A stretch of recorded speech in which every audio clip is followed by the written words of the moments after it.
রাগী গলায় বলছেন, ভিক্ষা করবে রাস্তায় রাস্তায়, একটা থালা নিয়ে তোমরা এখন ভিক্ষা করবে? ভিক্ষা করবে রাস্তায় রাস্তায় একটা থালা নিয়ে তোমরা এখন ভিক্ষা করবে? নিজের বাবাই যখন ছেলেকে রাস্তায় ভিক্ষা করানোর পরিকল্পনা করে, তখন সেই নাটক কতটা ভয়ঙ্কর হতে পারে। চলুন দেখি গরিবের বউ কোটিপতি ২ নাটকের মূল রহস্য। আসসালামু আলাইকুম বন্ধুরা, আমি নাটক পাগল রিভিউ থেকে বলছি।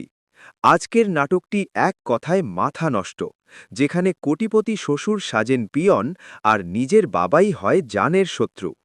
ভিডিওটি শেষ পর্যন্ত দেখুন, কারণ শেষে এক বিরাট টুইস্ট আছে।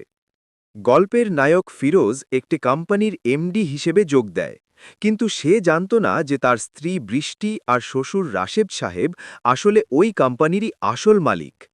ফিরোজ বড়লোকদের দেখতে পারে না বলে তারা সবাই তার সামনে গরিব সেজে থাকে। এমনকি তার কোটিপতি শ্বশুর নিজের অফিসে পিয়নের অভিনয় করে ফিরোজের বকাঝকা সহ্য করে চা বানিয়ে খাওয়ায়।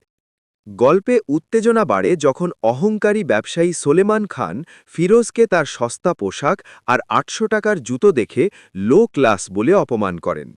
কিন্তু আসল বোমাটি ফাটে যখন জানা যায় এই সোলেমান খানই ফিরোজের জন্মদাতা পিতা। ২৫ বছর আগে সে ফিরোজের মাকে ত্যাগ করেছিল, আর আজ সে নিজের ছেলেকে পথে বসাতে ১০০ কোটি টাকার প্রজেক্ট বাতিল করে দেয়। বন্ধুরা, নিজের বাপের এমন নিষ্ঠুরতা নিয়ে আপনাদের কি মতামত? ফিরোজের কি উচিত তাকে ক্ষমা করা? কমেন্টে অবশ্যই জানান। ভালো লাগলে লাইক দিন আর আমাদের নাটক পাগল রিভিউ সাবস্ক্রাইব করে পাশে থাকুন। আল্লাহ হাফেজ।